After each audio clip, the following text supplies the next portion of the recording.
তোমাকে আমি আগেও বলেছিলাম সময় থাকতে সৎ পথে আসো, তুমি এখনো সেই মাদক ব্যবসা চালায় যাচ্ছ। তুমি কি জানো তোমার এই অপরাধের কারণে তোমার পরিবার সমাজের কাছে কতখানি অপমানিত হয়?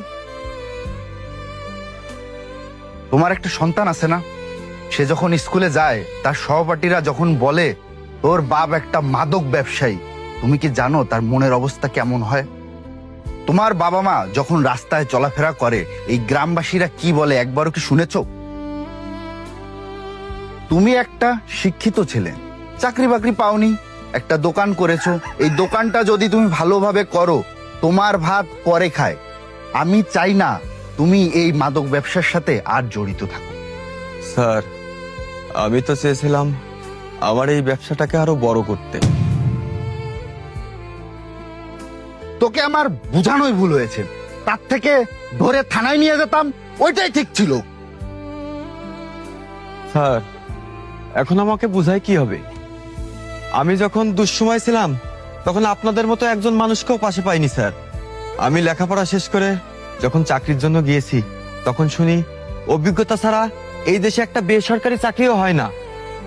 আমি বাধ্য হয়ে এই পথে এসেছি স্যার। আমি স্বেচ্ছায় এই মাদক ব্যবসায় জড়াইনি।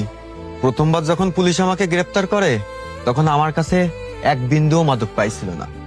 আমি তখন মাদক ব্যবসাও করতাম না।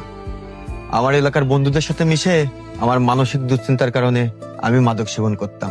ওরা সবাই পালিয়ে যায়, পুলিশ আমাকে সন্দেহজনকভাবে গ্রেপ্তার করে নিয়ে যায়। আর ফিরে এসে শুনি আমি নাকি 1 নম্বর মাদক ব্যবসায়ী। আর এই সমাজের মানুষ আমার সম্পর্কে না জেনেই আমার শরীরে মাদক ব্যবসার ট্যাগ লাগিয়ে দেয় স্যার। তারপর থেকে পুলিশের যখনই আসামির প্রয়োজন হয় তখনই পুলিশ আমাকে অযথাই গ্রেপ্তার করতে থাকে। তবে বিশ্বাস করেন স্যার, আমার কখনোই এই ব্যবসা করার নিয়ত ছিল না। কিন্তু আমি অপরাধ না করেই যখন এই সমাজের মানুষের কাছে অপরাধী হয়েছি তখনই আমি এই খাতায় নাম লিখিয়েছি স্যার। প্রতি মাসে আমার সংসার খরচ 20,000 টাকা, আর 8টা মামলার হাজিরা দিতে গড়ে আর 20,000 টাকার প্রয়োজন হয়। আর এদিকে আপনাদের মতো কিছু পুলিশ অফিসার এসে মাঝে মাঝে মোটা অঙ্কের টাকা দাবি করে। তাহলে আপনি বলুন আমার কত টাকা ইনকাম করার দরকার?